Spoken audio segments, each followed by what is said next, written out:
বাপ বেটা দুই ভাই, চল শ্বশুর বাড়ি যাই। শ্বশুর বাড়ি যদি এক হয়, বাপ বেটা কই রয়? আব্বুর এমন মস্করা যেন আর চোখে দেখা যাচ্ছে না। শেষমেশ আমার সাথে এমন মস্কারিটা করতে পারলো বাবা। কিরে ব্যাককেল, এমন করছিস কেন? তোর নানি বাড়িতে চলে আসছে, ও বলে গেলাম। তোর নানি শাশুড়ি বলতে গেলে এখন তোর তো নানি হবে, আর শাশুড়ি শ্বশুর সব এক জায়গায়। আব্বু, তুমি কাজটা মোটেও ঠিক করনি। আমি তোমাকে বলেছি একবারও যে এখানে আসার জন্য? তুমি আমাকে জোর করে নিয়ে এসেছো। এমনিতেই তো অনেক কাদা, তার উপর ক্ষেতের উপরে ছোট রাস্তা দিয়ে কিভাবে যাওয়া যায় বলো? আরে বেক্কেলের ঘরে বেক্কেল, ছোট রাস্তা মানে? আরে তোর মারে যখন বিয়া করি আমি এখান দিয়ে আনি, তখন আমি তোর মারে নিজে কোলে করে নিয়ে গাড়িতে উঠেছিলাম। সেই দিনটার কথা আমার আজই মনে পড়ে যায়। এখন কথা না বলে যা বলছি তাই কর। তাড়াতাড়ি পা চালা আর সাবধানে আয়, নয় কিন্তু তোর গলায় ঝুলিয়ে থাকা মূলাগুলো পড়ে যাবে। আর হাতের মিষ্টিগুলো সাবধানে নেই, রাস্তার মধ্যে কিন্তু অনেক কাদা আর কৃষ্ণা আছে, একটা সাবধানে আয়। আব্বু কি লেভেলের মস্কারিটা করতেছে আমার সাথে তা আপনারা তো ভালো করেই জানেন। গলার মধ্যে বড় দুইটা গরুর মতো মোলা কাঁধে ঝুলিয়ে রেখেছে। হাতে একটা না, দুটো ডাব আমার হাতে দিয়ে রেখেছে। আর 3 কেজি মিষ্টি হাতে দিয়ে রেখেছে।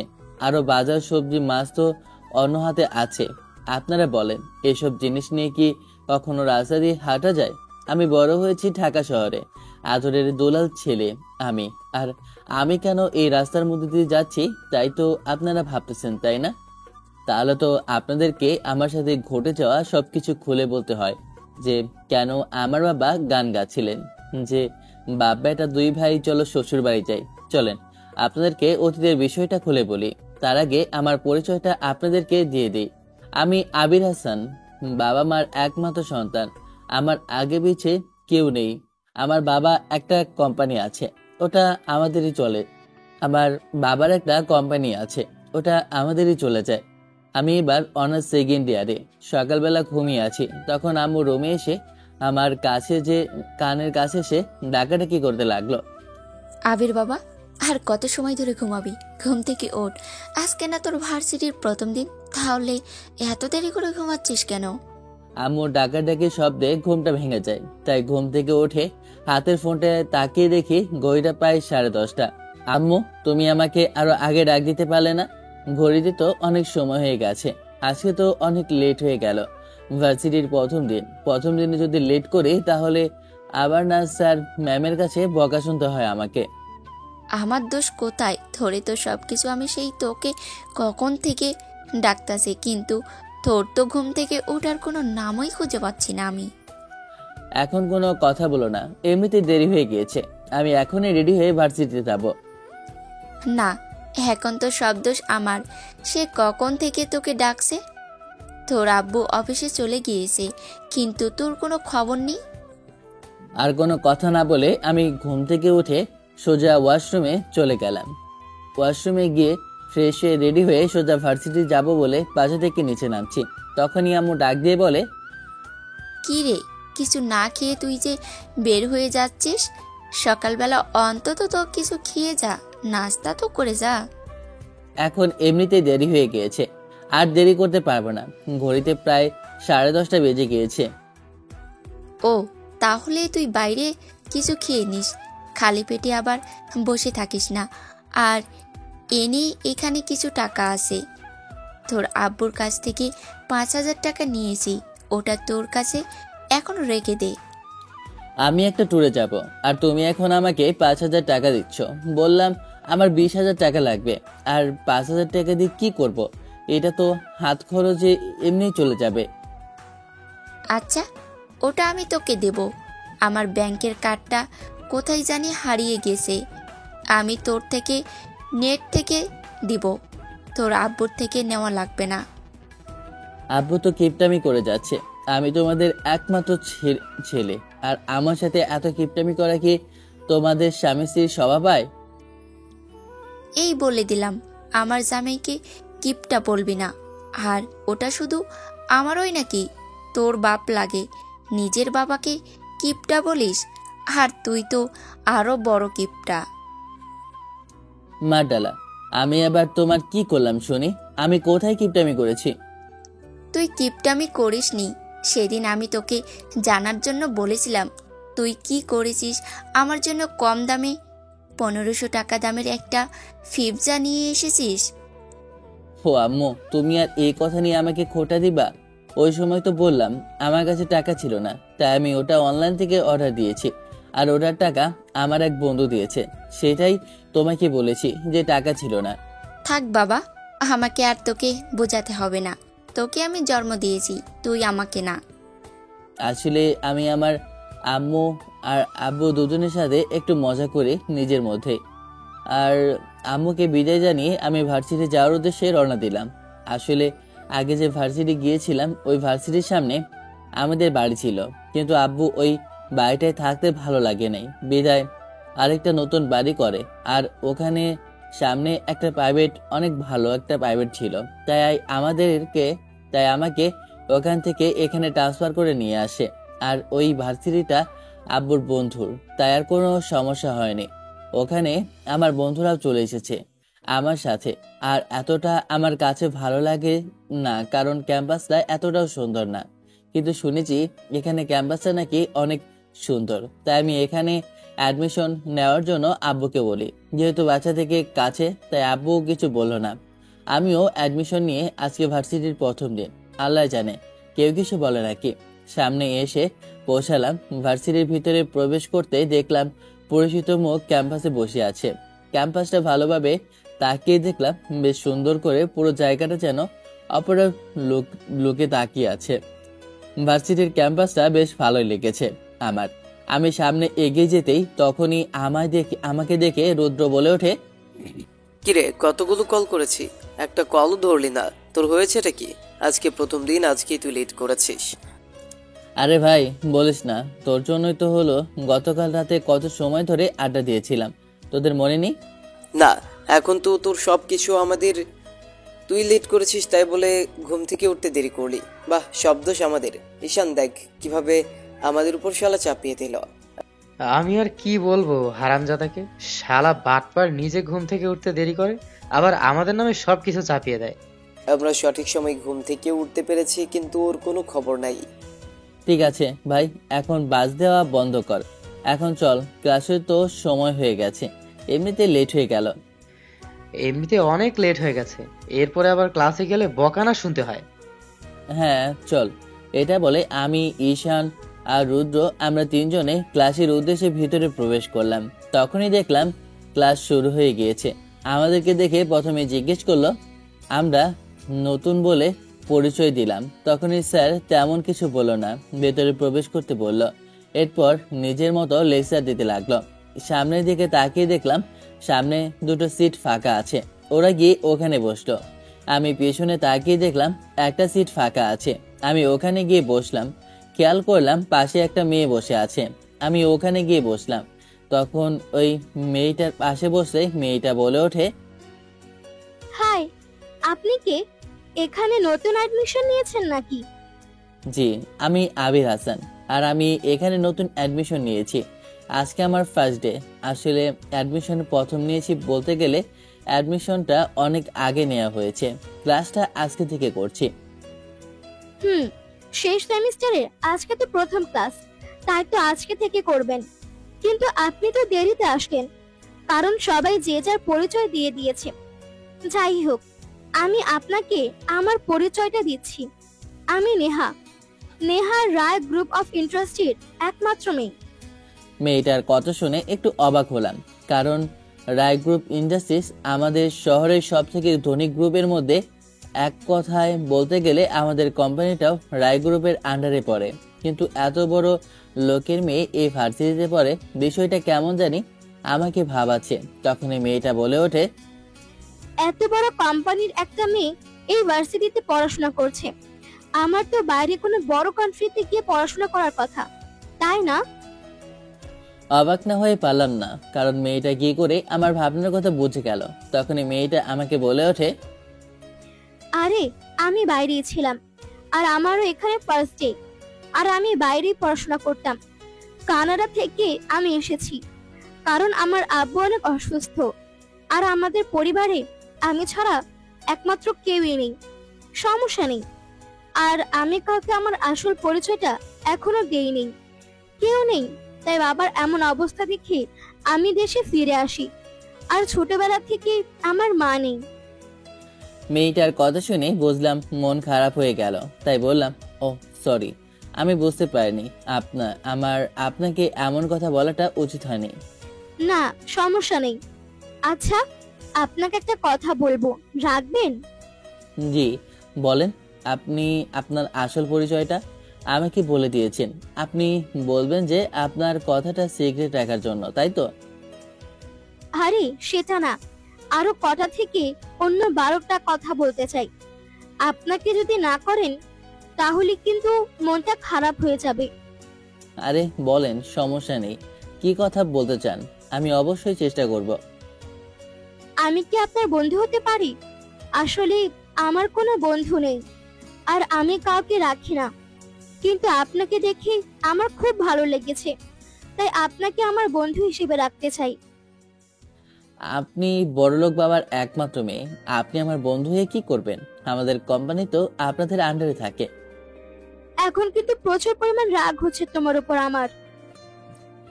আরে না না, রাগেন না, পরে কিন্তু পটে যাবেন। নেহা হেসে উঠল, আমিও হেসে দিলাম।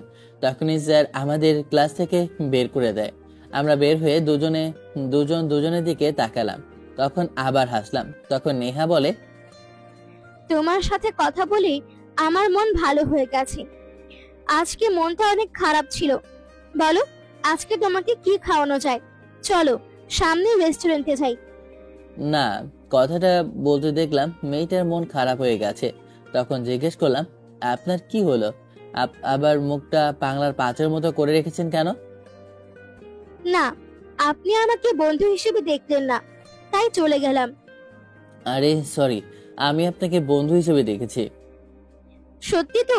তাহলে চলো, আমার সাথে আজকে তোমাকে ট্রিট দিব। মেয়েটা একটু জেদি প্রকৃতির মানুষ, কি আর করার। আমি নেহার সাথে একটা রেস্টুরেন্টে গেলাম। চলো, তোমাকে আজকে রেস্টুরেন্টে নিয়ে যাই। আমি আর নেহা একটা বড় রেস্টুরেন্টে যাই। তখন নেহা তার নিজের মতো করে খাবার অর্ডার দিতে লাগলো। আমি আর কিছু বলতে পারলাম না। একটু সময় পর খাবার চলে আসে।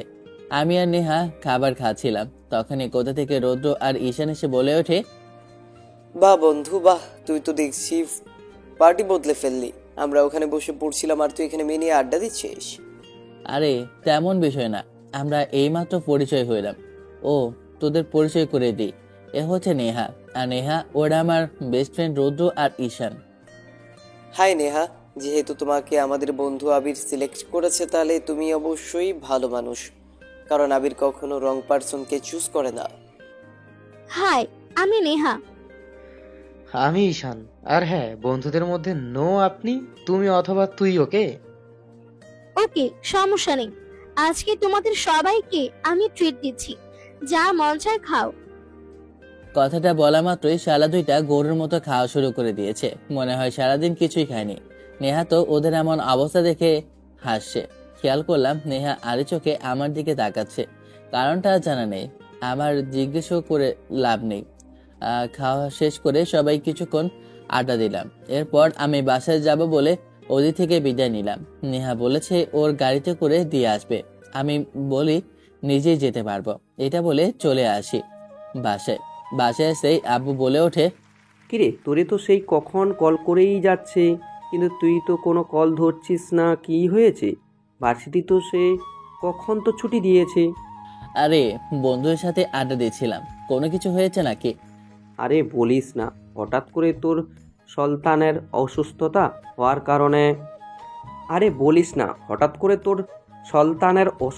হওয়ার কারণে সমস্যার মধ্যে পড়ে গেলাম। আসলে সুলতান কাকা আমাদের কোম্পানির ম্যানেজার, আর আমাদের সব থেকে দায়িত্ব উনি সামলান। অনেক বছর ধরে আমাদের কোম্পানিতে উনি ম্যানেজার হিসেবে আছেন। অনেক বিশ্বস্ত এবং ভালো মনের মানুষ। আমরা ওনাকে নিজেদের মানুষ বলে মনে করি। খুব ভালো প্রকৃতির মানুষ। উনি আবার কবে থেকে অসুস্থ হয়ে পড়েছে কই জানলাম না তো। আরে বলিস না, সেই 2 দিন হলো আমি বাসায় গিয়ে শুনতে পেরেছি। আমাকে তো বলতে চায় না, স্ত্রী বলেছে অসুস্থ, ওকে হসপিটালে ভর্তি করিয়েছে। হসপিটালে গিয়ে জানতে পেরেছি ওর হার্টের সমস্যা হয়েছে, তাই কিছু টাকা দিয়ে এসেছে চিকিৎসা করার জন্য। আপাতত কিছুদিন আসতে পারবে না বলেছে, 1 সপ্তাহ পরে আবার অফিসে চলে আসবে। এখন তো কোনো সমস্যা হয়নি, কিন্তু সমস্যাটা হলো যে এখন আমাদেরকে আমাদের যে ফাইলগুলো আছে এইগুলো একটু রায় গ্রুপে দিয়ে আসতে হবে। কিন্তু সমস্যা হচ্ছে গিয়ে আমি তো ওই গ্রুপে যাই না, আর আমার তেমন যাওয়াও হয় না। বিকেলে আমার একটা মিটিং আছে, আর আর কোনো কর্মচারীকে ওখানে পাঠানো যায় না। ওরা অনেক বড় কোম্পানি, তুই তো ভালো করে জানিস, তাই ওদেরকে পাঠানোটা উচিত হবে না। ওরা অপমানিত হতে পারে, আর দেখা গেছে ওরা রেগে আমাদের ডিলটাও ক্যান্সেল করে দিতে পারে। আমাদের শহরের সব থেকে ধনী এবং কি বড় বিজনেসম্যানদের মধ্যে সব থেকে টপে আছে রায় গ্রুপ ইন্ডাস্ট্রিজ। আশেপাশে যত ছোটখাটো বিজনেসম্যান আছে সবাই ওনাদের উপরে চলে, আর ওনারা চাইলে সবকিছু করতে পারে। ওনারা নিজের ক্ষমতার দ্বারা গভর্নমেন্টকেও রাজি করাতে পারে, কারণ ওনাদের টাকা এবং সবকিছুর পাওয়ারই আছে। আমাদের মতো এমন ছোটখাটো অনেক কোম্পানি আছে যারা ওনাদের আন্ডারে কাজ করে। তখন আব্বু বলে ওঠে, ওখানে আমার পরিচিত একজন লোক আছে, আমি অনেকে বলেছি যে আমি ডকুমেন্টগুলো নিয়ে আমার ছেলেকে পাঠাবো। যেহেতু ম্যানেজার নেই, তাই ভাবছি আমি তোকে পাঠাবো, এই জন্য এতগুলো কল করছিলাম। আমি তো তোমার অফিসে ধারের কাছে যাই না, এখন কি আমাকে যেতে হবে? কাজটা হয়ে গেলে আপাতত কিছুদিন আমি ফ্রি থাকবো।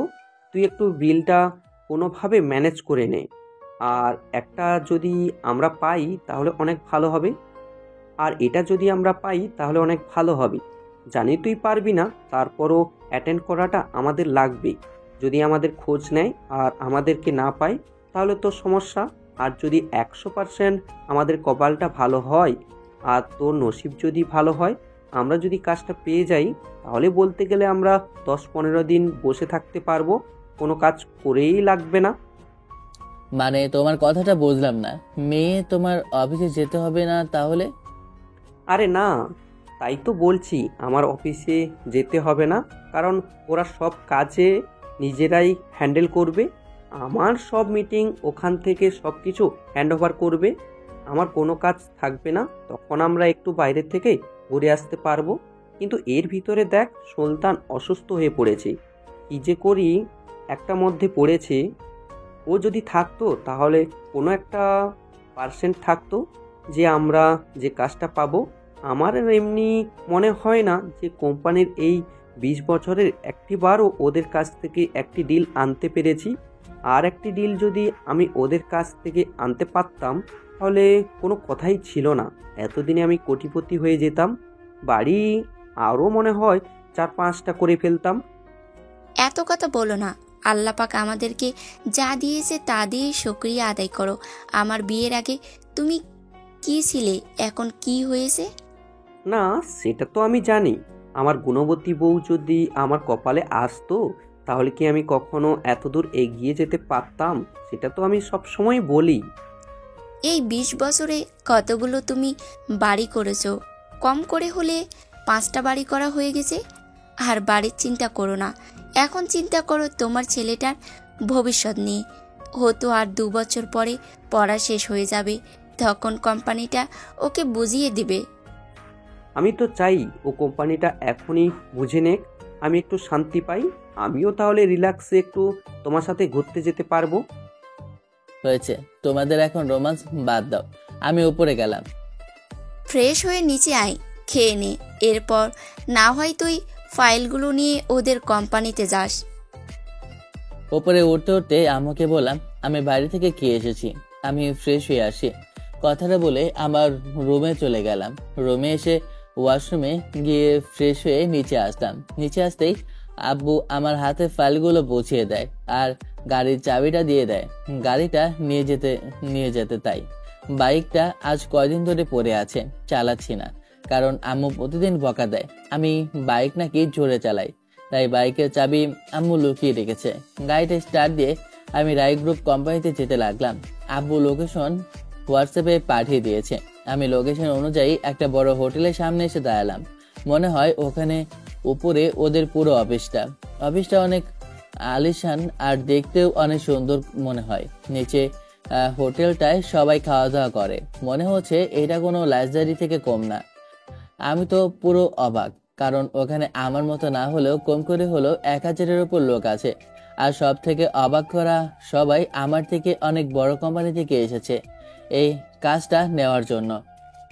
অনেকে নিজেদের মধ্যে বলাবলি করছে আমাদের বসের নাম। আর কে, অনেকে তো আমাকে দেখে বলাবলি করছে যে আর কে গ্রুপ কখনো ওইখান থেকে আজ পর্যন্ত একটা ডিল হ্যান্ড ওভার করতে পারেনি, তারা শুধু শুধু এই কাজটা এসেছে। অনেকে নাকি বলছে আমাদের ম্যানেজার সুলতান কাকাকে অনেক অপমানও করেছে, কিন্তু সুলতান কাকা তো কখনো এইসব কথা আব্বুকে বলেনি। এখন বেশ বুঝতে পারছি যে মানুষ কেন এসব কথা বলছে। আসলে সুলতান কাকার মতো মানুষ হয় না। উনি চাইলে আব্বুকে এখানে পাঠাতে পারতো, উনি চায় না আব্বু এখানে এসে অপমান হোক, তাই উনি সবসময় নিজে আসতেন আর নিজে সবকিছু হ্যান্ড ওভার করতেন। আর অনেক কিছু বলতো।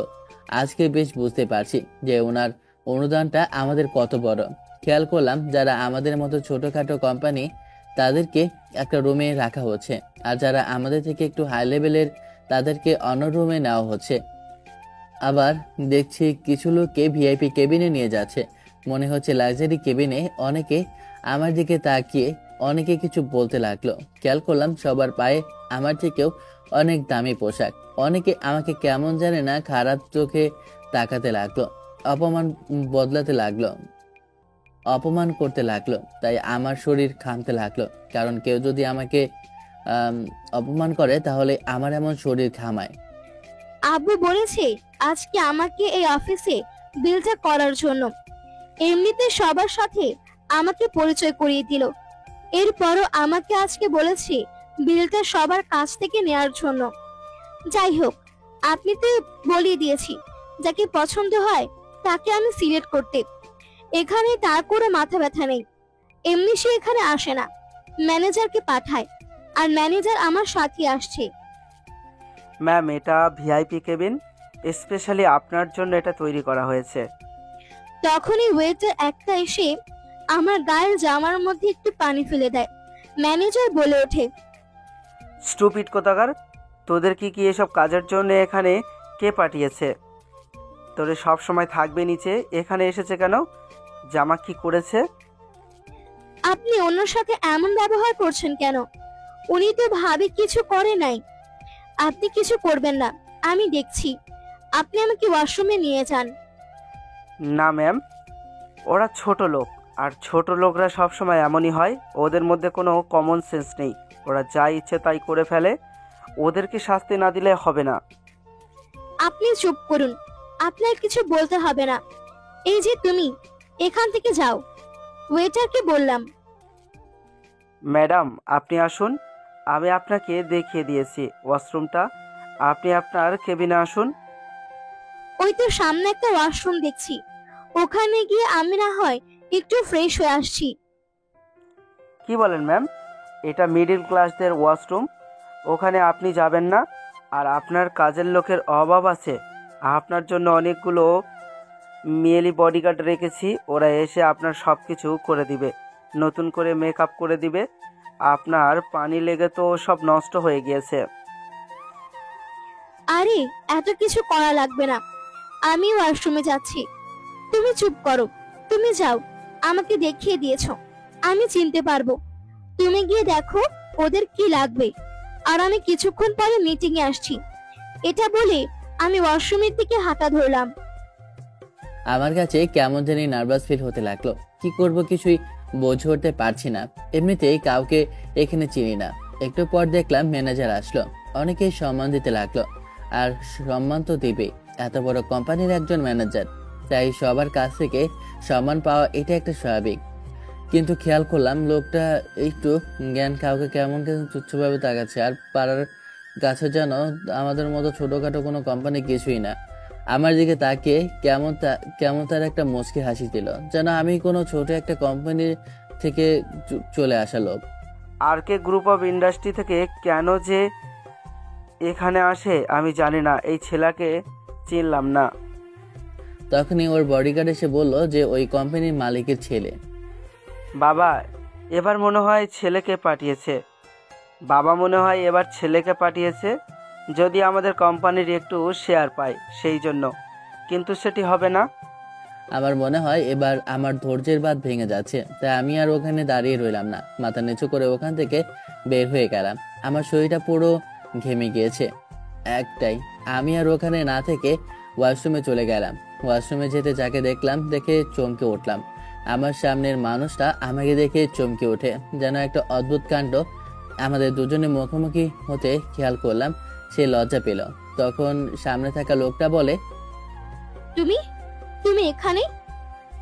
হ্যাঁ, আমার সামনে দাঁড়িয়ে আছে নেহা, কিন্তু নেহা যে এমন মিডল ক্লাস ওয়াশরুমে আসবে ভাবতে পারিনি। তখন ওকে দেখে বলে উঠলাম, আসলে আমাদের কোম্পানি থেকে আমি তোমাদের এখানে এসেছি শুধু এই জায়গায় অ্যাটেন্ড করার জন্য। কেন? তোমার কি ইচ্ছে নেই যে তোমাদের কোম্পানিতেও আমাদের কাজ নেওয়ার জন্য নাকি কোনো? আরে না, তুমি যা ভাবছো বিষয়টা তা না। আসলে তোমাদের কোম্পানি আমাদেরকে কোনো বছরই তোমাদের কাজ দেওয়া হয় না, সেজন্য। তুমি আমাকে তোমার ফাইলগুলো দেখাও তো। আমাকে কোনো কথা না বলতে দিয়ে নেহা কথাটা বলে ওঠে। আমি ফাইল না দেখাতে চাইলেও জোর করে আমার কাছ থেকে ফাইলগুলো নিয়ে নিজে দেখে বলে ওঠে, তোমাদের ম্যাপ তো অনেক ভালো আর তোমাদের সফটওয়্যার অনেক আপডেট, তাহলে কেন তোমাদেরকে কাজ দেওয়া হচ্ছে না তা তো আমি বুঝতে পারছি না। তোমাদের এমন কাজ, আমি মনে করি যে এসব কোম্পানিতে আমাদের কাজ দেওয়া হয় আর ওই কাজ থেকে খুব উন্নত মানের। আসলে আমি তো কোম্পানিতে যাই না। আব্বু আর আমার এক কাকা দুঃসম্পর্কের ওনারা আমাদের ব্যবসাটা দেখাশোনা করে। আসলে আমি বিদেশে থাকাকালীন পাশাপাশি আমাদের বিজনেসের দেখাশোনা করতাম। আমাদের বাইরেও ব্যবসা আছে। হ্যাঁ, এটা ঠিক। ইন্ডাস্ট্রিদের বিভিন্ন জায়গায় বিজনেস আছে, তাই এত একটা কোম্পানির এত দায়িত্ব সামলানো একা কারো দ্বারা সম্ভব না। তাই হয়তো বা নেহাও নিজের ওদের কোম্পানির দেখাশোনা করে। তোমার ওসব নিয়ে চিন্তা করা লাগবে না, তুমি আমার সাথে চলো, আমি এখনই বলছি বিষয়টা। নেহা কথাটা বলে আমার হাত ধরে ওয়াশরুম থেকে বের হয়ে অফিসের দিকে যেতে লাগলো, যেখানে মিটিং হল রুম। তখনই দেখলাম ওখানে ম্যানেজারের সামনে দাঁড়িয়ে আছে। ম্যানেজার আমাকে সাথে দেখে তখনই, এই তোর সাহস কত বড়, তুই আমাদের ম্যামের সাথে একসাথে কথা বলার জন্য কোনো কিছু করেছিস? এরপরে ওনাকে ওয়াশরুমে দেখতে পেয়ে তুই ওনার পিছনে গিয়েছিস? তোর তো দেখছিস সাহস কম না। সরি ম্যাম, আসলে আমি এক্ষুনি আপনার কাছে মেলিগার্ড পাঠাতে যাচ্ছিলাম, কিন্তু এই ছোট লোকে আপনার ওখানে চলে যাবে আমি ভাবতে পারিনি। আমি এখনই সিকিউরিটি গার্ডকে বলে ওকে এখান থেকে ঘাড় ধাক্কা দিয়ে বের করে দিচ্ছি, আর আমাদের কোম্পানির যত শেয়ার আছে সব কিছু ব্যান করে দিব। দেখি ও কীভাবে ওদের কোম্পানিটা চালাতে পারে। 2 দিনের রাস্তার ফকির হয়ে যাবে, শালা ফকিরের বাচ্চা। আমার যেন রাগ থামছে না। আমার শরীরটা রাগে প্রচন্ড পরিমাণ গরম হয়ে যায়, আমার চোখ দুটো লালে লাল হয়ে যায়। তখনই আমাকে অবাক করে দিয়ে নেহা, স্টপ ইউর মাউথ। তুমি কি বোঝাতে চাচ্ছ? তুমি কাকে কি বলছো? তোমার কোনো ধারণা আছে তুমি কাকে অপমান করছো? তোমার সাহস কি করে হয় যে তুমি আবিরকে এভাবে কথা বলার? ও আমার বেস্ট ফ্রেন্ড এবং আমার খুব ভালো বন্ধু, আর তুমি ওকে এতগুলো কথা শোনাচ্ছ? তোমার তো সাহস কম না? আজকের পর থেকে তোমাকে আমি এই কোম্পানিতে দেখতে চাই না। নেহার থাপ্পড়টা এত জোরে লেগেছে যে লোকটার ঠোঁট দিয়ে রক্ত বের হতে লাগলো। তখনই নেহার কথা শুনে লোকটা পা জড়িয়ে ধরে বলে ওঠে, ম্যাম, এমনটা করবেন না, আমার ভুল হয়েছে, আমাকে ক্ষমা করে দেন। আমি চিনতে পারিনি স্যার, আমি আপনাকে চিনতে পারিনি, আপনি আমাকে মাফ করে দিন প্লিজ। ম্যানেজারটা এসে আমার পা ধরে মাপ চাইতে লাগলো। তখন আমি কিছু বললাম না, নেহাকে বললাম ক্ষমা করে দেওয়ার জন্য। তখন নেহা বলে, তোর সাহস কত বড়, তোমার তো অপমান করে, ওকে তো আমি পুলিশ দিয়ে পেটাবো। ওর সাহস কত বড়। তখনই রেগে গার্ডদেরকে ডাক দেয় নেহা, আর বলে ম্যানেজারকে যেন ঘাড় ধাক্কা দিয়ে এখান থেকে বের করে দেয়, আর ওর ব্যাংক অ্যাকাউন্ট যেন ব্যান করে দেওয়া হয়, আর সব জায়গা থেকে ওকে যেন সিল করা হয়। আবির, তুমি আমার সাথে চলো অফিসে, আমি তোমাকে সবার সামনে পরিচয় করিয়ে দেই। নেহা আমাকে একটা ভিআইপি কেবিনে নিয়ে যায়। ওখানে দেশের অনেক বড় বড় বিজনেসম্যান রয়েছে, শুধু নেহার জন্য দয়া করার জন্য যখন আমি নেহার সাথে যাই তখনই সবাই আমাকে মোটামুটি চিনতে পারে, কারণ আমাদের কোম্পানিটা যে এই শহরের মধ্যে একটু ছোট কোম্পানি। তখনই সবাই অবাক চোখে আমার দিকে তাকিয়ে রইল, কারণ আমি যে নেহার পাশে বসে রইলাম। তখনই সবাইকে উদ্দেশ্য করে নেহা বলে ওঠে, উনি হচ্ছেন আবির চৌধুরী, আর উনি আরকে গ্রুপের একমাত্র মালিক। আর আমি ওনাকে দিতে চাচ্ছি। আশা করি আপনারা আমার কথা কোনো আপত্তি জানাবেন না। সবাই চুপ করে রইল, কেউ কোনো কথা বলছে না। কারণ একটাই, যে যদি নেহার ওপর কেউ কথা বলে তাহলে দেখা গেছে যদি তার কোম্পানিকে ব্যান করা হয় তাহলে সে রাস্তার ফকির হয়ে যাবে। আমাকে দেখে অনেকেই জেলাস ফিল করতে লাগলো, অনেকেই। তখন নেহা আরো বলে ওঠে, আর আমাদের শেয়ারের 10% আমি আরো ওনাদেরকে বাড়িয়ে দিলাম। ওনারা আগে আমাদের থেকে 1.0% আমাদের কাছ থেকে শেয়ার পেত, আমি ওনাকে 10% করে দিলাম। আমি যে নেহাকে কিছু বলবো কিছুই বলতে পারছি না, যে আমার এত কিছু চাই না। এরপরও নেহা একের পর এক কথা বলে যাচ্ছে, রীতিমতো এক কথা বলতে গেলে এখানে সবাই মাথা ঘুরে পড়ে যাওয়ার মতো অবস্থা। অনেকে তো বলাবলি করে দিয়েছে মনে হয় আমার সাথে নেহার কোনো সম্পর্ক আছে, তাই হয়তো বা এমন করছে। নেহাকে কানে কানে বললাম, প্লিজ আর কিছু বলো না, তুমি এখন একটু চুপ করে থাকো, যা বলেছো। আমি বাসায় যাবো, ক্ষুধা লেগেছে। আমার এমন কথা শুনে নেহা একটু হাসি দিল। ও বুঝতে পারলো আমি এখানে যা করছে তার জন্য একটাই কারণ। এরপরে মিটিং শেষ করে নেহা সবাইকে চলে যেতে বলে। এরপরে আমার কাছে এসে আমার হাত ধরে বলে ওঠে, চলো না আমরা আজকে একসাথে খেতে যাই। আসলে আব্বু আমাকে একটু তাড়াতাড়ি বাসায় যেতে বলেছে, তাই আজকে তোমার সাথে দেখা করতে পারবো না। এমনিতেই দুপুরে খেয়েছি, সন্ধ্যা হয়ে গেছে, এখন বাসায় যাই। নেহা একটু মন খারাপ করলো। এরপর ওকে বুঝিয়ে আমি ওখান থেকে চলে আসলাম। বাসায় আসতে আব্বুকে এইসব খবর দেওয়া মাত্রই আব্বু যেন খুশিতে লাফাতে লাগলো, যেন এত খুশির খবর সে একসাথে কখনো শুনেনি। বলছিস কি, তুই যেন এখন আমার ঘরের চাঁদ রে বাবা। তুই তো মুক্তার হার, এত বড় একটা ঘটনা গুটিয়ে ফেলেছিস। দেখতে হবে না ছেলেটা কার? তুমি তো সারাদিন বলো আমার ছেলেকে দিয়ে কোনো কাজ হবে না, তাহলে দেখো আজকে তুমি 20 বছরে যা পারোনি তা একদিনে আমার ছেলে করিয়ে দেখিয়েছে।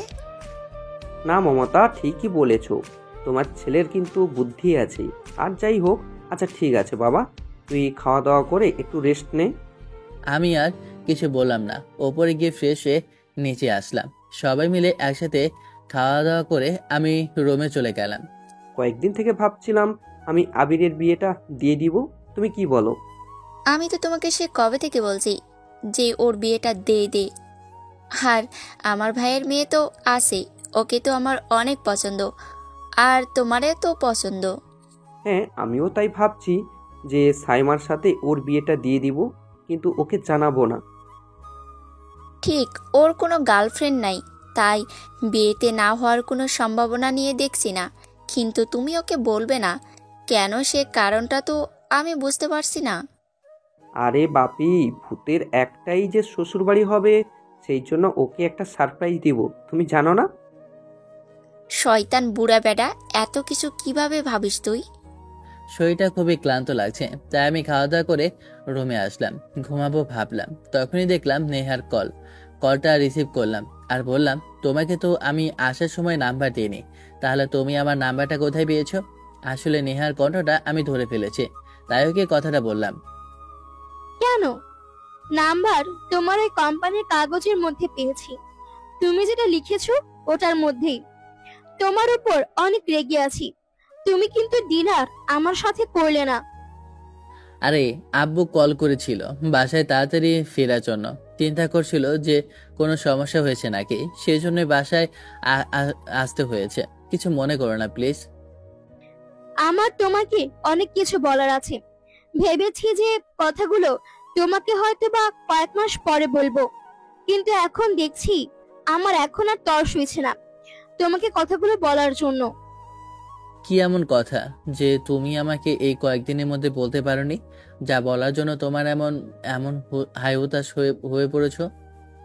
আরে বলবো সময় হলে, এখন বলো খাওয়া দাওয়া করেছো নাকি? এই তো মাত্রই খেলাম।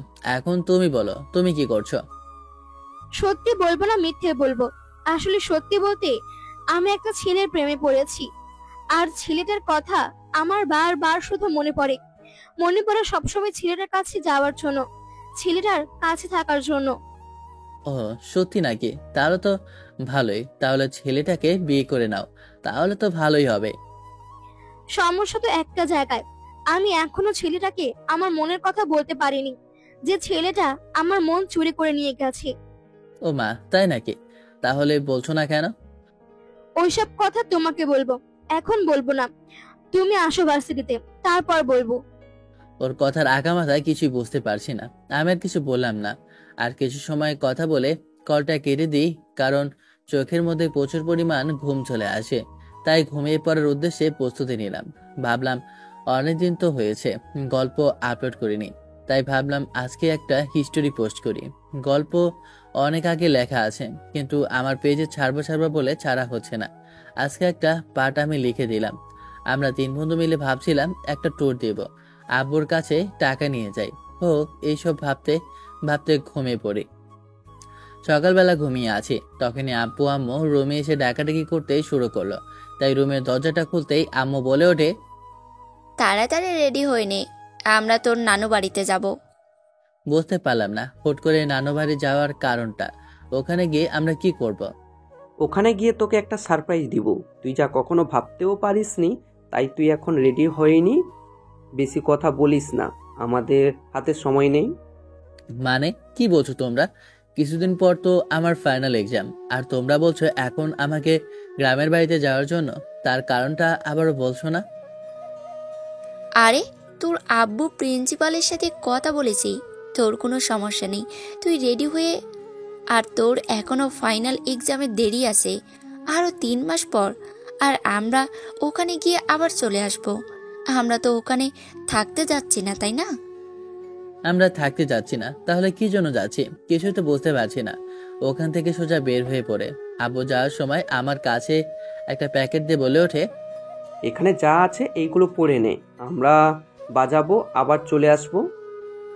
আব্বু আম্মুর মাথা কি খারাপ হয়ে গেছে? আব্বু আম্মুর মাথা কি খারাপ হয়ে গেছে? কিছুই বুঝে উঠতে পারছি না ওনারা কি শুরু করেছে সকাল সকাল। যাই হোক, প্যাকেটটা খুলে দেখে একটু অবাক হলাম, কারণ প্যাকেটের মধ্যে পাঞ্জাবি আর পায়জামা আছে, সাথে শেরওয়ানিও আছে। বুঝলাম না আব্বু এসব কেন করছে। তখন আম্মু আবার বলে ওঠে, প্যাকেটের মধ্যে যা আছে এগুলো পরে তাড়াতাড়ি নিচে আয়, এরপরে আমরা একসাথে তোর নানু বাড়ি যাব বলে রওনা দিব। আম্মু এসব কি? এগুলো পরে আমি নানু বাড়িতে যাব? আজ কত বছর আমি নানু বাড়িতে যাই না, প্রায় 15 বছর হয়ে গিয়েছে। আমি সেই ছোটবেলায় গিয়েছি, এর মধ্যে আর যাওয়া হয়নি। আজকে এসব যদি আমি পড়ে যাই তাহলে তো ওরা আমাকে জামাই বলবে। হ্যাঁ, তাই তো বলবে, সেজন্য তো তোকে এগুলো পড়ার জন্য বলছি। আর এত কথা না বলে এগুলো পড়ে নে, আর কিছু শুনতে চাই না। আব্বু আম্মু যে কি করতে যাচ্ছে কিছুই বুঝতে পারছি না, তাই আমি ওয়াশরুমে গিয়ে ফ্রেশ হয়ে এগুলো পড়ে নিলাম। ড্রাইভার গাড়ি দাঁড় করে রেখেছে, তাড়াতাড়ি আসো। আর 1 মিনিট, আমার একটু মেকআপ বাকি আছে, ওটা করে এখনই আসতেছি। তোমাদের মতো মেয়েদেরকে নিয়ে একটা জ্বালা যন্ত্রণা, আমাদের সব সময় তোমাদের দেরি করাটা স্বভাব। আর মনে হয় মেকআপ না দিলেই তোমাদের কোনো জায়গায় যাওয়াটাই পূর্ণতা হয় না। এই বুড়ো বয়সে এখনো সাজুগুজু করার কি দরকার তোমার এত? আমি এখনো মোটেও বুড়া হই নাই, বরঞ্চ তুমি বুড়া হইছ। আমি তো হইলে বুড়ি হইতাম। দেখো, তুমি উল্টাপাল্টা বকতাছ, তার মানে তুমি বুইড়া হইছ। আচ্ছা বাবা, আমি তোমার সাথে কথাই পারবো না। আবি তাড়াতাড়ি নাম, আমরা তো সবাই রেডি হয়ে গেছি, তোর এখনো হয়নি? একটু সময় পর আমি নিচে নামলাম। নিচে নামতেই আব্বু আম্মু বলে ওঠে, এই তো আমার সোনাটাকে এখন কি সুন্দর লাগছে। এখন আর এত কিছু বলা লাগবে না, গাড়িতে ওঠো, এমনিতেই অনেক লেট হয়ে গিয়েছে। আমরা 3 জন গাড়িতে উঠে গাড়িটা নিজের মনে আমাদের গন্তব্যস্থানে যেতে লাগলো। একটাই লক্ষ্য, নানা বাড়ি যাওয়া, কিন্তু তার কারণটা আব্বু আম্মু বলেনি। দেখ মা, আমি হয়তোবা তোকে কথাটা বলিনি, কিন্তু আজকে বলছি, আমি তোর বিয়ে আমার বোনের ছেলের সাথে ঠিক করেছি। আজকে তোর বিয়ে। আব্বু থেকে এমন কথা শুনবো আমি যেন নিজেও বিশ্বাস করতে পারলাম না। মাত্র পড়াশোনাটা শেষ করলাম, এখনই বলছে আব্বু বিয়ের কথা। তার বোনের ছেলে। হ্যাঁ, সেই ছোটবেলায় একবার দেখেছিলাম, অনেক ছোট থাকতে। সে আমার থেকে 3 বছরের জুনিয়র। একটা জুনিয়র ছেলের সাথে আব্বু আমার বিয়ে ঠিক করেছে। কিরে মা, তুই কি আমার এই কথায় রাজি না? আমি তো তোকে জানাইনি এই বিয়ের বিষয়ে। তুই কি আমার কথা রাগ করেছিস? আব্বু, ছোটবেলা থেকে তুমি যা বলেছো সব সময় তোমার কথা আমি শুনে এসেছি, কখনো তোমার কথা অমান্য করিনি। আমি জানি তুই কখনো আমার কথা না করতে পারবি না, তাই তো আমি ওদেরকে হাত ভরে দিয়েছি। আর আমি জানি তোরা দুজন খুব সুখে থাকবে। আবির ছেলেটা অনেক ভালো। এমন বিষয় না যে আমি কাউকে ভালোবাসি, আমি তেমন কাউকে পছন্দ করি না। ছোটবেলা থেকে পড়াশোনা নিয়ে অনেকটাই বিজি ছিলাম। আর আবিরকে আমি মনে মনে ভালোবাসতাম, কারণ ওর কথাবার্তা আমার কাছে বেশ ভালো লাগতো। কিন্তু ওকে আমাকে এই বিয়েতে এই সম্পর্ক মেনে নিতে পারবে তা নিয়ে আমি দুশ্চিন্তায় আছি। আমি ওকে শত ভালোবাসলেও কি সে কি আমাকে ভালোবাসবে? কিরে, তোদেরকে যে বলেছিলাম যে বাড়ির পুরো সবকিছু সাজানোর জন্য, তোরা এখনো সাজাচ্ছিস না কেন? সময় তো হয়ে গেল, আর 6 ঘন্টার ভিতরে মনে হয় এখানে চলে আসবে। আচ্ছা, আপনাদেরকে তো আমার পরিচয়টাই দিলাম না। আমি সাইমা চৌধুরী, বাবা মায়ের একমাত্র সন্তান। আমাদের গ্রামে নারিকেলের বিজনেস আছে, আর ওইটাই খুব ভালো আমাদের চলে যায়। আব্বু ছোটবেলা থেকে একটা স্বপ্ন ছিল, সে নিজে অনেক বড় একজন উকিল হবে, কিন্তু বাবার টাকার অভাবে হতে পারেনি। তাই আব্বু আমাকে বাইরে পাঠিয়ে লয়ার বানায়। আজ দীর্ঘ 15 বছর পর দেশে ফিরেই আব্বুর মুখে এমন কথা শুনতে হলো, যা শোনার জন্য মোটেও প্রস্তুত ছিলাম না। মনে মনে একটু খুশি হই, কারণ বিয়েটা যার সাথে হচ্ছে সেই মানুষটা অচেনা না। কারণ মানুষটাকে ছোটবেলায় আমি ভালোবাসতাম, কিন্তু বড় হয়েছে এখন দেখতে কেমন জানি না। আর দেখতে অনেকটা কিউট দেখতে হবে হয়তোবা। ছোটবেলাতে যখন বাচ্চা ছিল তখন অনেক কিউট দেখতে লাগতো। ওর বাচ্চাগুলো আমার কাছে বেশ ভালো লাগতো, বাচ্চামোগুলো। ও যদি কখনো কোনো মেয়ের সাথে কথা বলতো তাহলে আমি ওকে বেশ করে শাসন করতাম। আমার ভয়ে ও আর ওই বাসায় আসতোই না। গাড়ি নিজের গন্তব্যস্থানে যেতে লাগলো, আর আমি যে কখন ঘুমিয়ে পড়লাম নিজেও চাই না। রওনা দিয়েছিলাম সকালবেলা, সন্ধ্যা হয়ে গেছে। ঘুম ঘুম চোখে তাকিয়ে দেখি গাড়িটা গ্রামের মিঠো পথে হেঁটে চলেছে। কিরে, তুই এখনো ঘুমিয়ে আছিস? দেখ, ভালো করে দেখ। আর কত বছর পর গ্রামে এসেছি, ভালো করে গ্রামটা একটু ঘুরে দেখ। তুমিও না পারো বটে। এই রাতে আমি নাকি গ্রাম দেখব? অন্ধকারে কিছু দেখা যায় নাকি? সকালে দেখা যাবে। আর আমারও মনটা বেশ খারাপ লাগছিল, তাই আমরা তোমার সাথে এসেছি। তোর মন ভালো করার জন্যই তো তোকে সাথে করে নিয়ে এসেছি, আর সাথে তোর সাথে ডাবলও নিয়ে যাব। তোমরা যেমন রহস্যময় কথা বলছো, এমন কথা বোঝার জন্য আমার তো মনে হচ্ছে একটা উকিল নিয়ে আসতে হবে, যে কিনা এসব তথ্য প্রমাণ খুঁজে বের করবে। তাই তো আমরা করতে যাচ্ছি। মানে তোমার কথা আমি ঠিক বুঝতে পারলাম না, কি করতে যাচ্ছ মানে? দেখ, তোকে না বলে তোকে সারপ্রাইজ দিব বলে আমি আর তোর আম্মু তোর বিয়ে ঠিক করে ফেলেছি। হঠাৎ করে আব্বুর মুখে বিয়ের শব্দটা শুনে যেন আমার পায়ের উপর দিয়ে 300 ভোল্টের বিদ্যুৎ চমকে গেল। আব্বু, কি বলছো তুমি? মাথা খারাপ হয়ে গেল নাকি? তুমি আমাকে নিয়ে এসেছো বিয়ে করানোর জন্য, আর তুমি আমাকে একটিবারে বলনি যে আজকে তোমরা আমাকে বিয়ে দেওয়ার জন্য এখানে এনেছো। তো কি হয়েছে? তোর তো কোনো গার্লফ্রেন্ড নেই, তারপর তোর কোনো মেয়ে বন্ধু নেই, তাহলে আমরা তো জানি যে তোর এমন কোনো ভালোবাসার মানুষ নেই। তাই তো আমরা তোর বিয়ে ঠিক করে ফেলেছি, আর তুই তো আমাদের কথা কখনো অমান্য করিস না। মানে কি আব্বু আম্মু, তোমরা এসব কি বলছো? তাহলে কি তোমরা এত বড় একটা ডিসিশন নিয়ে ফেলবে?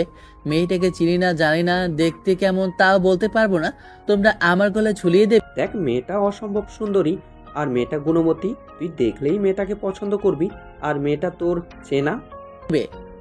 মানে তোমাদের কিছুই তো বুঝতে পারছি না। মনে হচ্ছে তোমরা আমার গলার মধ্যে ছুরি ধরে রেখেছো আর বলছো যে ডান দিকে চল। আমাকে মনে হচ্ছে এখন সেদিকেই চলতে হবে। এত কিছু জানি না, তোকে নিয়ে এসেছি, এখন বিয়ে করতে হবে। আর এখানে তোর আব্বুর মান সম্মানের বিষয়, আমরা কথা দিয়ে ফেলেছি, ওরা সব কিছু রেডি করে ফেলেছে। আর মেয়েটা আমার ভাইয়ের মেয়ে সাইমা। কিন্তু তুই ভালো করেই জানিস, ছোটবেলায় তুই ওকে দেখেছিস, ওর সাথে কত ঘোরাঘুরি করেছিস। মানে কি? সাইমা আপু আমার থেকে 3 বছরের সিনিয়র, আর তুমি সাইমা আপুর সাথে আমার বিয়ে দিচ্ছ? সবসময় আমাকে ভয় দেখাতো যে সাইমা আপু।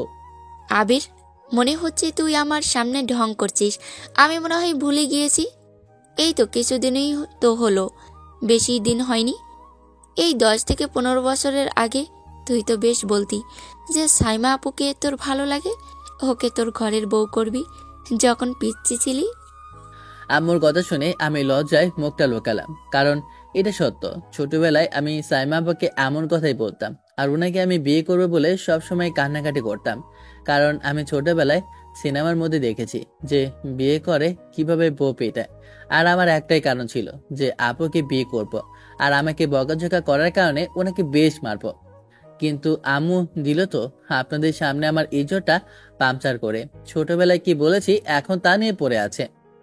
এসব নিয়ে তোর চিন্তা করা লাগবে না। আর আমরা দেখেছি তোর জন্য উপযোগ্য, আর ও বিদেশ থেকে পড়াশোনা শেষ করে এসেছি। তোর বউ কিন্তু এখন উকিল, অনেক মস্ত বড় একটা লয়ার হয়ে এসেছে। এটা কোনোভাবেই মানা যাচ্ছে না। তোমরা আমাকে না জানিয়ে বিয়েটা দিয়ে দিচ্ছ, এটা কিন্তু ঠিক না। এমন না যে আমার পছন্দ না, আমারও কিন্তু বেশ পছন্দ সাইমা আপুকে ছোটবেলা থেকে। হঠাৎ করে গাড়িটা থেমে যায় একটা বাংলো বাড়ির সামনে। বাড়িটা বেশ চেনা, কারণ বাড়িটা যে আর কারো না, এটা হচ্ছে আমার নানু বাড়ি। এই বাড়িতে শুধু আমার মামা থাকে, নানু অনেক আগে মারা গেছে। শুধু মামা, আমার মামা আর আম্মু, ওরা 2 ভাই বোন।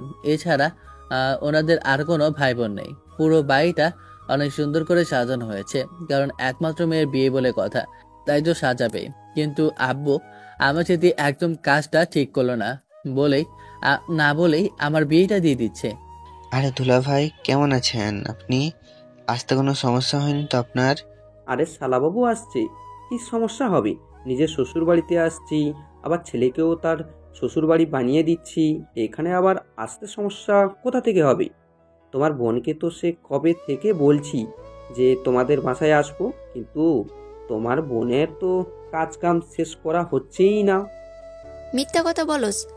আমার বাড়ির সামনে এখন কিন্তু তোমার পিছন দিয়ে ওই সিমটিটা দিয়ে দেব, কিন্তু বলে দিলাম। কি রে ভাই, তুই এখন কেমন আছিস? আর আমার মেয়েটা কোথায়? তানাকে সাজানো হচ্ছে, আর ভিতরে আয়, এরপর না হয় ভিতরে এসে কথা বলি। ওখানে বসে থাকলে তোরা খারাপ লাগবে, কারণ ওই পাশটা এখনো ঠিক করা হয়নি। ভিতরে এসে কথা বলে এরপর আমরা না হয় বাগানে গিয়ে বসে একটু আড্ডা দিব। যা বাবা, আমি নাকি ওদের ওখানে নতুন তোলা? আমার তো দেখি কোনো পাত্তাই নেই। তখনই মামা আমার দিকে তাকিয়ে একটু মুচকি হাসি দিয়ে বলে ওঠে, আরে আমাদের জামাইকে তো পেলেই আমরা চলে যাচ্ছি। আমাদের জামাইটা কত সুন্দর দেখতে। এই তোরা কোথায় আছিস? আমাদের নতুন জামাইকে নিয়ে যাও রুমে। কতগুলো ছেলে আর মেয়ে আমাকে হাত ধরে নিয়ে যায় একটা রুমের মধ্যে। আমি রুমে বসে আছি। রুমে এসে এসি চলছে, মাথায় ফ্যান ঘুরছে। তারপরও আমার যেন শরীরটা ঘামতে লাগলো। কারণটা তো বুঝতে পারছি না যে কেন এমনটা হচ্ছে। দুশ্চিন্তা ভর করেছে, যদি আমাকে সাইমা বাসর রাতে দিনে মেরে ফেলে। ও যে রাগী আর জেদি একটা মেয়ে, আল্লাহ জানে আমাকে বাঁচিয়ে রাখবে নাকি। সবাই যখন একসাথে বলাবলি করতে শুরু করলো যে জামাই এসেছে জামাই এসেছে, যেন মনের ভিতরে কেমন একটা ঢেউ আমার বুকে গেঁথে গেল। জানি না অনুভূতিটা কেমন, কিন্তু আজকে এই অনুভূতিটা এমনভাবে হবে কখনো ভাবতে পারিনি। জানি না, আমার যেন নিজের অজান্তেই আমি আড়ালেই আবিরকে দেখার উদ্দেশ্যে চলে গেলাম। ওকে দেখে যেন আমি ক্রাশ খেলাম, কারণ এমন মনে হয় না আর দুটো দেখেছি আমি। ওর মায়া যেন আমি পড়ে গেলাম। ওর চোখ দুটো কেমন মায়া আছে, চোখের কথা বলে, একটুও বদলায়নি, বরঞ্চ এখন আরও কিউটের ডিব্বা হয়ে গিয়েছে। কিন্তু আমি চিন্তা করছি, এই ছেলেটা কি আমাকে গ্রহণ করবে? আগে থেকে বিয়েটা দিয়ে দিচ্ছে। আমি এমনিতেই মনে মনেই ভাবছিলাম যে আমি আবিরকে আমার ভালোবাসার কথাটা বলবো, কারণ যেহেতু আমি কখনো কাউকে ভালোবাসিনি, প্রথম ভালোবাসা আবেগ ছিল। সে আমার দুনিয়ায় হলো, তাকে আমি ভালোবাসি। কিন্তু আব্বু তার আগেই যেসব কাজটা একদম সেরে ফেলবে সেটা তো আমি আর জানতাম না। কিন্তু ও যদি আমাকে ভালো না বাসে তাহলে? কিছুক্ষণ পর দরজা বেদ করে আম্মু রুমে আসে। রুমে এসে দেখে আমি ঘামাচ্ছি। তখনই আম্মু আমার কাছে এসে তার আঁচল মুখ দিয়ে হাত মুছে আমার কাছে বলতে শুরু করে, কি রে, তোর হয়েছেটা কি? এভাবে ঘুমাচ্ছিস কেন? উপরে চলছে, পাশে এসি আছে, এরপরও তোর শরীরের মধ্যে এত গরম কোথা থেকে আসছে বুঝতেছি না। আম্মু টেনশনে আসে, তোমরা কি জানি কি করো। আমরা তোর ভালোর জন্য করছি, বুঝতে পারছিস? আমরা তোর খারাপ চাইবো না, সবসময় তোর ভালোটা চাইবো। এতটা ভালো চাইতেছো যে আমাকে একটা দজ্জালের হাতে তুলে দিচ্ছ। এমন সিনিয়র একটা মেয়ের হাতে পেলে আমার কি অবস্থা হতে পারে তোমাদের কোনো ধারণা আছে? এই, তুই কিন্তু রীতিমতো আমার বৌমাকে দাজ্জাল বলছিস। তোকে কিন্তু মেরে এখানে পুঁতে দেব। বাবা বাবা, এখনো বিয়েটাই হলো না, তার আগে এত আদর না দেখাতে এবার মনে হচ্ছে নিজের ভাষাটা ছেড়ে দিতে হবে। তাছাড়া তো কোনো উপায় দেখছি না আমি। এখন নাটক বাদ দে, আর এই নে, এখানে কিছু মিষ্টি আছে, মিষ্টিগুলো আর দুধটা খেয়ে নিয়ে, আগে দুধটা খেয়ে নে। কেন? এটা খাইয়ে কি আমাকে ওরা পাগল বানাতে চাচ্ছে নাকি? এটার মধ্যে কোনো জাদু লাগিয়ে রেখেছে যে খেলে পাগল হয়ে যাব? চুপ ফাজিল, এটা কোনো তোর শুধু একা শ্বশুর বাড়ি না, এটা আমার নিজেরও বাড়ি। শ্বশুর বাড়ি এখনো হয়নি, তার আগে শ্বশুর বাড়ি বলছে। আরে বাপ বেটা বেঁচে যাবে, দুজনে এক জায়গায় একসাথে আসতে পারবো, আর জামাই আদর দুজনেই পাবো। তুমিও না বাবা হেয়ালি করছো। আগেই তো আমাকে না বলে এখানে নিয়ে এসেছো, বিয়ে করিয়ে দিয়েছো, তার উপর আবার মজা নিচ্ছ। আচ্ছা এসব কথা এখন বাদ দে, তাহলে তুই এইগুলো খেয়ে নে, পরে কিন্তু খাবার একটু জুটবে না। কেন কেন? আমি কি খাবার খেতে পারবো না নাকি? আরে বোকা ছেলে, তোর বিয়েতে তো অনেক সময় লাগবে, তখন তো তুই আর খেতে পারবি না। বিয়ের কাজ সম্পূর্ণ হওয়ার পর না হয় খেতে পারবি, তখন তো অনেক সময় হয়ে যাবে। আব্বু এসব বলে ওখান থেকে আম্মু সহ বের হয়ে যায়। আমি তো মিষ্টি আর দুধের দিকে তাকিয়ে রইলাম। কি করব, পেটে অনেক ক্ষুধা লেগেছে, পেটের মধ্যে মনে হচ্ছে ইঁদুর দৌড়াচ্ছে। এখন উপায় না পেয়ে দুধটা তো খেয়ে নিলাম আর একটা মিষ্টি মুখে নিলাম। বেশ ভালোই লাগলো খেতে। কিছুক্ষণ পর দেখলাম কয়েকটা ছেলে আর মেয়ে এসে আমাকে একটা স্টেজে নিয়ে যায়। এত সময়ের মধ্যে এত কিছু হয়ে গেল বুঝতেই পারলাম না। আমি স্টেজে এসে বসে রইলাম। আর গ্রামের মধ্যে যে এত সুন্দর করে অনুষ্ঠান হবে কখনো ভাবতেই পারিনি। এক কথায় বলতে গেলে ঢাকা থেকে অনেক সুন্দরভাবে অনুষ্ঠান করা হচ্ছে।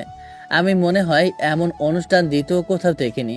যাই হোক, অবশেষে আমার বিয়েটা তো অনেক সুন্দর করে অনুষ্ঠান করা হচ্ছে।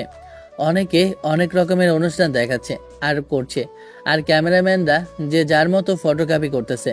এখনো মেয়ে আসেনি। হ্যাঁ, আমি এখনো সাইমা আপুকে দেখিনি, কারণ সাইমা আপুকে সেই ছোটবেলায় দেখেছি। আর সেই ছোটবেলার সাইমা সিনিয়র আপু এখন আমার বউ হতে যাচ্ছে। যে যার মতো কাজে ব্যস্ত। তখন পকেটে থাকা ফোনটা বেজে ওঠে। ফোনটা রিসিভ করতে ওপাশ থেকে রুদ্র বলে ওঠে, কিরে মামা, তোর ওই সিমটা বন্ধ কেন? তোকে কতগুলো কল করছি আমি আর ঈশান। আর তোর হলো কি, নেহা তোকে অনেকগুলো কল করছে কিন্তু তুই কল ধরছিস না, তাই ও বাধ্য হয়ে আমাদেরকে কল করেছে। তোর কোনো সমস্যা হয়েছে? তুই দেখি আজকে সারাদিন আমাদের কল ধরছিস না।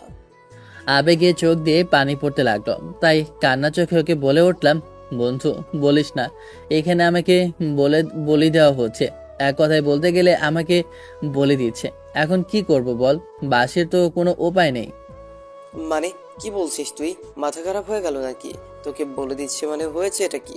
বিষয়টা তো বলবি, নাহলে কিভাবে বুঝবো তোর এমন ঢঙের কথা? আমি কিছুই বুঝতে পারছি না।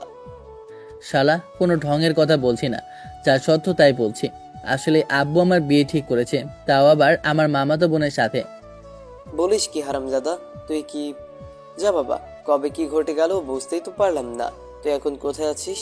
রুদ্রকে সবকিছু খুলে বললাম। তখন হারামজাদা জ্ঞান দিতে লাগলো, বন্ধু, বিয়ে করা ফরজ, বিয়েটা করে নে। এমনিতে ভার্সিটির মধ্যে মেয়েরা তোর দিকে যেভাবে তাকিয়ে থাকে তা দেখলে তো ভয় লাগে, কবে যে তোকে ধরে আকাম করে দেয়। শালা হারামজাদা, আমি আছি চিন্তার মধ্যে আর তুই এখানে মজা নিচ্ছিস।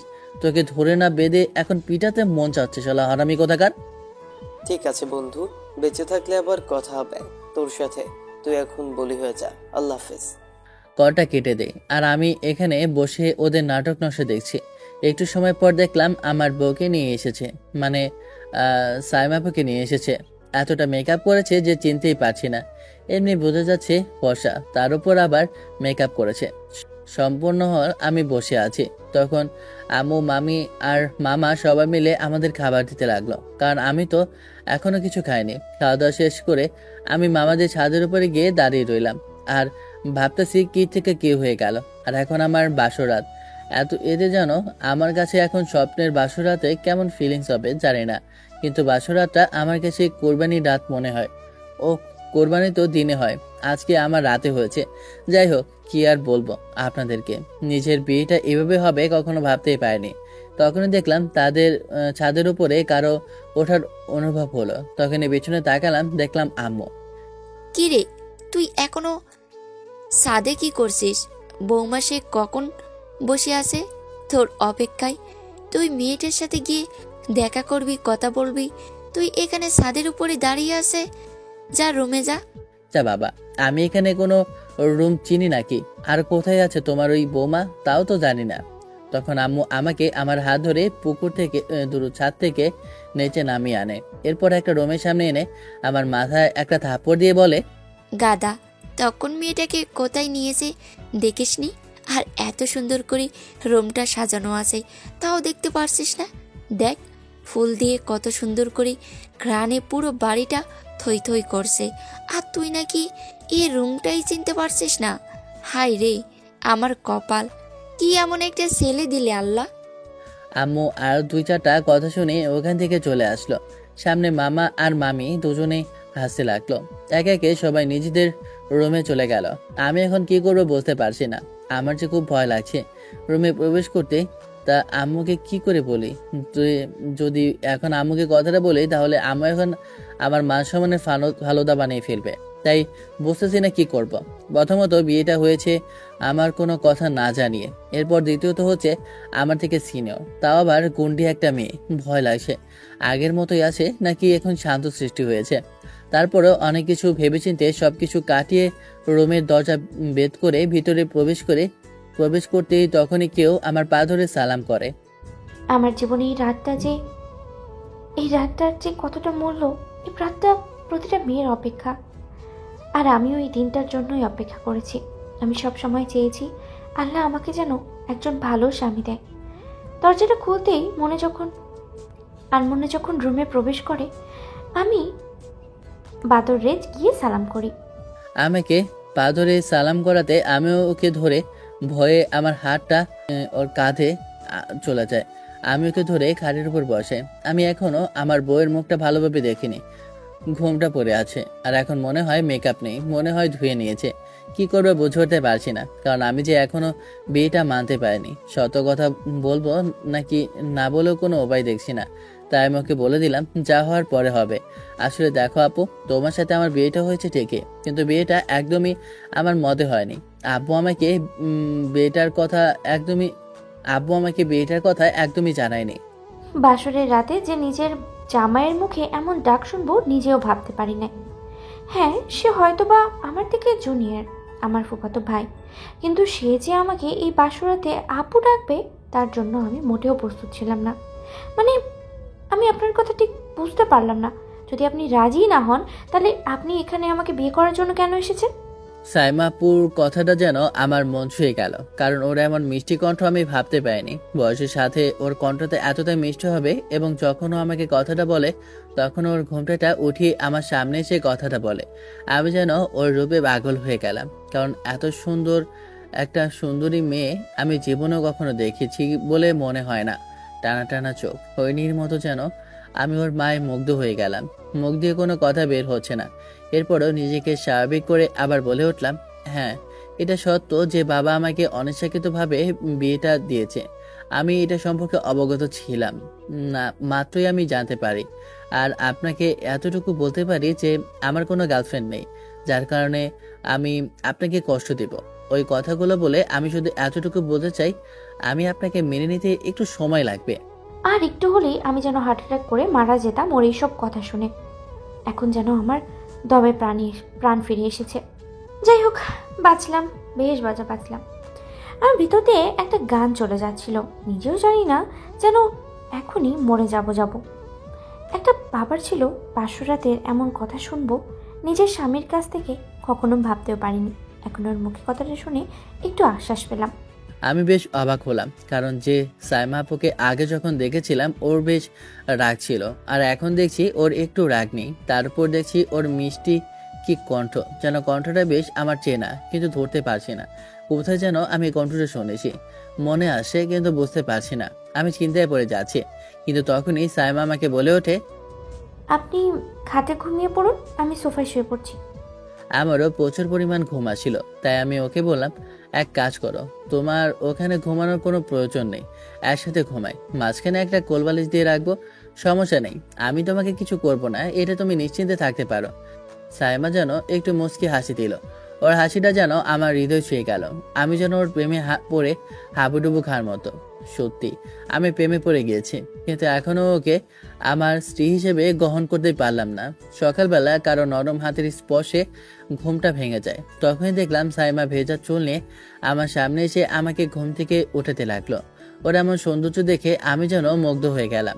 সকালবেলা যেন আমার ঘরে চাঁদ উঠেছে। এত এক অপরূপ সুন্দরী আমার বউ, কখনো ভাবতেও পারলাম না যে এমন একটা সুন্দরী মেয়ে আমার কপালে চুটতে পারবে।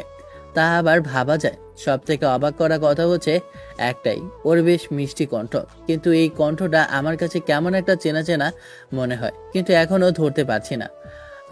আব্বু আম্মুকে দেখলাম নাস্তা টেবিলে বসে আছে, তখনই আমাকে দেখে বলে ওঠে, আপনাদের জামাই তো এখন দেখছি ঘুম থেকে উঠতে চাচ্ছে না বাবা, মনে হয়তো একদম শ্বশুরবাড়ি পেয়ে আরামে ঘুম দিয়েছে। আরে বাপ বেটার শ্বশুর বাড়ি বলে কথা, ওখানে না ঘুমালে কোথায় ঘুমাবে? আর মনে হচ্ছে সবকিছু বলে দিবে, তোমারও না কোনো জ্ঞান নেই। আরে দুলাভাই তো সবসময় একটু মজা করে, এসব নিয়ে কথা বলে লাভ নেই। আমি সবার সাথে এসে বসে নাস্তার টেবিলে বসলাম। তখনই সাইমা আমাকে নাস্তা করে দিচ্ছে। নাস্তাটা খেতেই যেন মুখের মধ্যে স্বাদ লেগে উঠলো। তখনই আম্মুকে বলে উঠলাম, আম্মু নাস্তাটা খুব ভালো হয়েছে, কে রান্না করেছে? মামি। আরে তোমার মামি সবসময় রান্না করে, কিন্তু আজকে আমার মেয়ে সাইমা রান্না করেছে। তাহলে আমি একটা রূপবতী ও গুণবতী মেয়ে পেয়েছি। মুচকে একটা হাসি দিয়ে খাবারটা খেতে লাগলাম। আমার এমন হাসি দেখে যেন সাইমা খুব ভালো লেগেছে। ও আমাকে আরো খাবার বেড়ে দিতে লাগলো।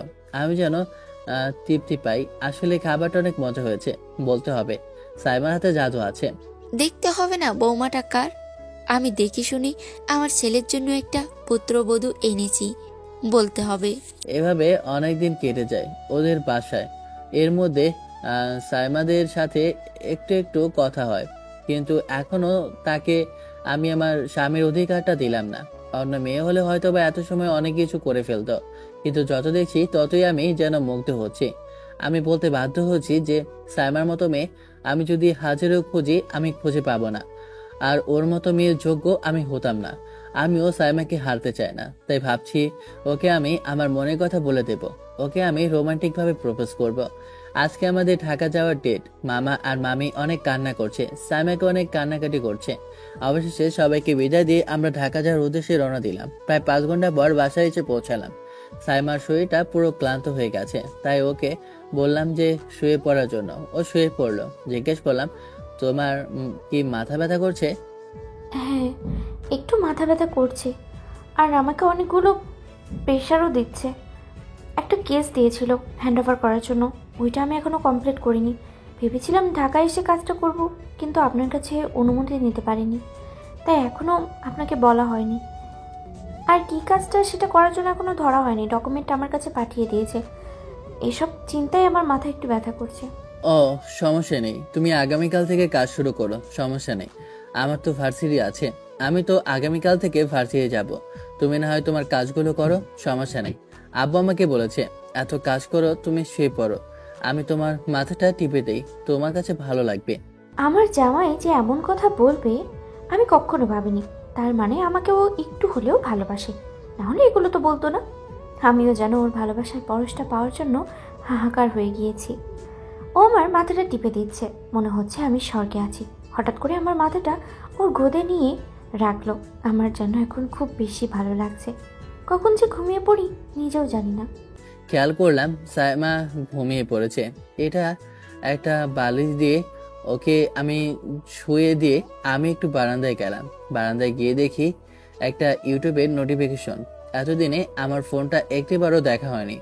আসলে আমি ইউটিউবে লাভ স্টোরি গল্প শুনতে ভালো লাগে, আর ওখানে একটি চ্যানেল আমার খুব ভালো লাগে গল্প শুনতে, কারণ ওই চ্যানেলে একটি মেয়ের ভয়েস আমার বেশ ভালো লাগে। আমি গল্প লিখি আর সেই গল্পগুলো আমি ওই চ্যানেলের মেয়েটাকে দিতে চাই, কারণ মেয়েটার কণ্ঠ আমার কাছে বেশ ভালো লাগে। বলতে গেলে এক কথায় ওর কণ্ঠটা আমার হৃদয়ে ছুঁয়ে যায়। মেয়েটার একটু অ্যাটিটিউড বেশি, কারণ আমার থেকে মেয়েটার পেজে ফলোয়ার অনেক বেশি, প্রায় মিলিয়নের উপরে ফলোয়ার, তাই কখনো রিপ্লাই দেয় না। হঠাৎ করে দেখলাম যে মেয়েটার কমিউনিটি বক্সের মধ্যে লেখা আছে গট ম্যারিড, তার মানে মেয়েটার বিয়ে হয়ে গেছে। কি একটা অদ্ভুত কাণ্ড! আমার ক্রাশের এবং কি আমার একসাথে বিয়ে হয়ে গেল, তাও আবার 2-4 দিন না, ঠিক একই দিনে। তো কি হয়েছে? আমার বউয়ের কি কণ্ঠ খারাপ নাকি? ওর এমন ভয়েসে আমিও তো মুগ্ধ হয়ে যাই। আরও নিজে পড়তে লাগলাম, দেখলাম যে সামনে 3 তারিখে যে লাইভে আসবে, কখনো ওকে লাইভে দেখিনি, তাই আগ্রহ প্রকাশ হলো লাইভে দেখার। আগামীকালই তো 3 তারিখ, হয়তোবা সন্ধ্যায় লাইভে আসবে, তাই আমি শুয়ে পড়লাম। সকালবেলা আবার আমার ক্লাস আছে, ঘুম থেকে উঠে ক্লাসে যেতে হবে। সকালবেলা ঘুম থেকে উঠে ফ্রেশ হয়ে রেডি হয়ে ভার্সিটি যাব। এর মধ্যে রেডি হচ্ছে, ওর অফিসে যাবে, তাই ওকে ওর অফিসের সামনে নামিয়ে দিয়ে আমি ভার্সিটি যাব। আমরা দুজনে নাস্তা করে বাইকটা বের করলাম। সাইমা আমার বাইকের পিছনে উঠলো, আমাকে শক্ত করে জড়িয়ে ধরলো। আমি যেন কিছুই বললাম না, কারণ আমার কাছে বেশ ভালোই লাগলো। আর ধীরে ধীরে আমার প্রতি কেমন আকর্ষিত হয়ে উঠলো। সাইমাকে আমি নামিয়ে দিয়ে ভার্সিটি গেলাম। ভার্সিটি যেতে আমাকে দেখে রুদ্র আর ঈশান এগিয়ে এসে বলে ওঠে, কিরে হারামজাদা, তুই তো বিয়ে করে দেখি আমাদেরকে ভুলে গিয়েছিস। তোর তো কোনো খবর নাই মামা। আর যাই হোক, তোকে আমরা ছাড়ছি না। তোর কথা জেনে এতবার বলছে যে কি বলবো, তোকে আমার বুঝতে পেরেছি। ঠিকই নেহা তোকে হয়তোবা ভালোবাসে, তাই তোর এত খোঁজ খবর নিচ্ছিল। আমার সত্য কথা বলিনি তোর বিয়ের কথাটা, কারণ আমি বুঝেছি মেয়েটা তোকে ভালোবাসে। শুনতে পেলে অনেক কষ্ট পাবে। ওদের কথা শুনে আমি হতভম্ব হয়ে গেলাম, যে কি বলবো কিছু বুঝে উঠতে পারছি না। নেহা আমার জন্য এমন চিন্তা করছে আর আমাকে নিয়ে এমন কিছু ভাববে, আমি তো নিজেও যাই না। এসব কথার মাঝে তখন নেহা এসে হাজির হয়ে যায়, আমাকে দেখে জড়িয়ে ধরে আর আমার হাত টেনে নিয়ে একটা নির্জন বটগাছের নিচে নিয়ে আসে। তুমি কোথায় গিয়েছো? আমার একটা কল ধরো না। তোমাকে এতগুলো কল করেছি আমি, ফোন বন্ধ করে নতুন নাম্বার নিয়েছি, ওখানেও কল করছি, কিন্তু ওটা তো আমার কোনো কল লাগছে না। কই সেটা কি তোমাকে আমি একটা কথা বলবো, সে কথাটা বলার জন্য আমি যে পাগল হয়ে পড়েছি। আমি তো দুশ্চিন্তার মধ্যে পড়ে গেলাম যে কি কথা বলবে, যার জন্য ও এমন করছে। আমাকে অবাক করে দিয়ে নেহা বলে ওঠে, আবির, সত্যি বলতে প্রথম দেখায় আমি তোমাকে ভালোবেসে ফেলেছি। আর তুমি আমার প্রথম ভালোবাসা, যাকে আমি আমার মন প্রাণ দিয়ে ভালোবেসেছি, যার কথা আমি কখনো ভুলতে পারি না। সেদিন তোমাকে বলেছিলাম আমি একটা ছেলেকে ভালোবাসি। হ্যাঁ, সে ছেলেটা তুমি, যাকে আমি আমার মন দিয়েছি, যার জন্য আমি অস্থির হয়ে পড়েছি, যাকে আমি একটিবার না দেখলে আমার মন শান্ত থাকে না। নেহাকে কি বলবো কিছু বুঝে উঠতে পারছি না, কারণ এমন না যে নেহা দেখতে খারাপ, কিন্তু আমার তো মাথায় কিছুই ঢুকছে না।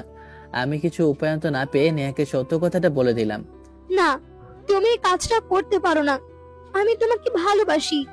আমার দ্বারা সম্ভব না, আর যা হয়েছে তা অনিচ্ছাকৃত ভাবে হয়েছে, কারণ আমার আব্বুর ইচ্ছেতে হয়েছে, আর আমিও তাকে ভালোবাসি, তাই আমার দ্বারা তোমাকে ভালোবাসা পসিবল না।